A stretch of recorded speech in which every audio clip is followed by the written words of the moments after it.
नमस्ते everyone, immortal bliss पर आपका बहुत बहुत स्वागत है। मेरा नाम है मनीष ब्रह्म और मैं आशा करता हूँ कि आप सब लोग बहुत स्वस्थ होंगे और बहुत ही खुश होंगे। दोस्तों, बात करेंगे एक नॉर्मल ट्रुथ की और सबसे हाईएस्ट ट्रुथ की, जिसको कि हम स्पिरिचुअल एनलाइटनमेंट भी बोलते हैं। One of the best scripture highest truth यानी कि स्पिरिचुअल एनलाइटनमेंट के लिए वेदांत को माना जाता है। वेदांत यानी कि उपनिषद। वेदांत दो शब्दों से बना है, वेद और अंत। वेद का मतलब होता है नॉलेज और अंत का यहाँ पर मतलब होता है हाईएस्ट। अंत मतलब लास्ट है।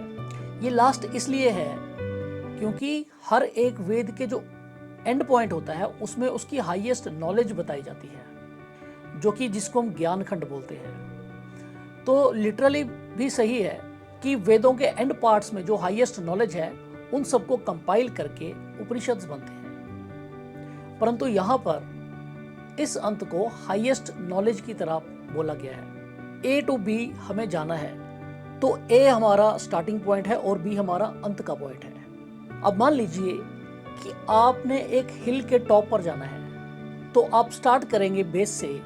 तो बेस से आप ऊपर की ओर जाते जाते जब आप अपने एंड पॉइंट यानी कि डेस्टिनेशन पर पहुंच जाएंगे, तो आप पाएंगे कि आप पहाड़ की चोटी पर खड़े हैं। ऐसे ही यह वह अंत है जो कि हाईएस्ट नॉलेज है। तो यहाँ पर अंत का मतलब है हाईएस्ट।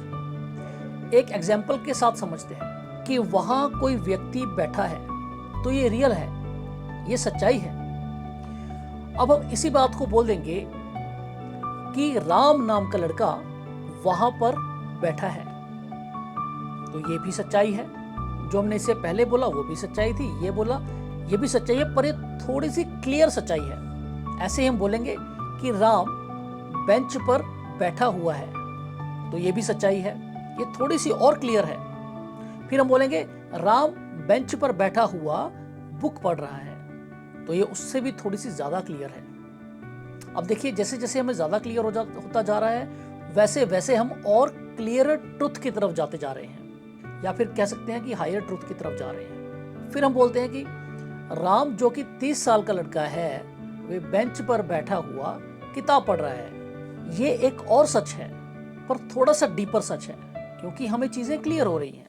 फिर हम बोलेंगे राम जो कि 30 साल का लड़का है, पार्क में बैठा हुआ बेंच के ऊपर बैठा किताब पढ़ रहा है। अभी थोड़ा सा और क्लियर हो रहा है। देखिए, अब जैसा जितना जितना क्लियर होता जाता है उतना उतना हम उस सत्य को ज्यादा समझते हैं। है तो सब कुछ सत्य, परंतु सत्य को हम अलग अलग लेवल्स पर समझते हैं। जो स्पिरिचुअल एनलाइटनमेंट है वे हमारा हाईएस्ट ट्रुथ की कैटेगरी में आ जाता है। तो हम बोल सकते हैं कि यहाँ पर दो तरह के सत्य हैं। तो हम दो तरह के सत्य के लेवल की बात करेंगे।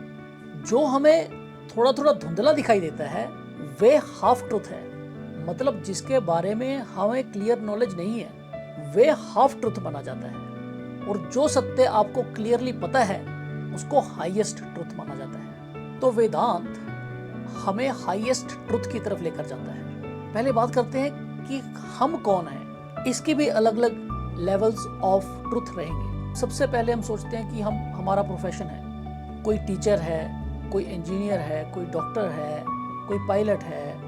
तो सब अपने आप को अपने प्रोफेशन के साथ जोड़कर आइडेंटिफाई करते हैं। फिर लेवल एक और आता है जिसमें थोड़ा सा और क्लियर होता है कि हम कौन हैं। तो हम अपने नाम से या दूसरे के नाम से सबको जानते हैं। जैसे कि मेरा नाम मनीष है, तो लोग मुझे मनीष के नाम से जानते हैं, या मैं बोलूँगा मैं मनीष हूँ।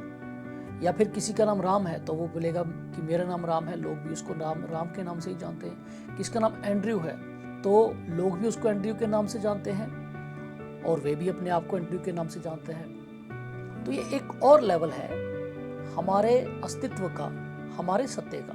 इससे ऊपर अगर बढ़कर देखें तो हम सब ह्यूमन बीइंग्स हैं। अब ह्यूमन बीइंग्स हमारे प्रोफेशन और नाम से ऊपर है।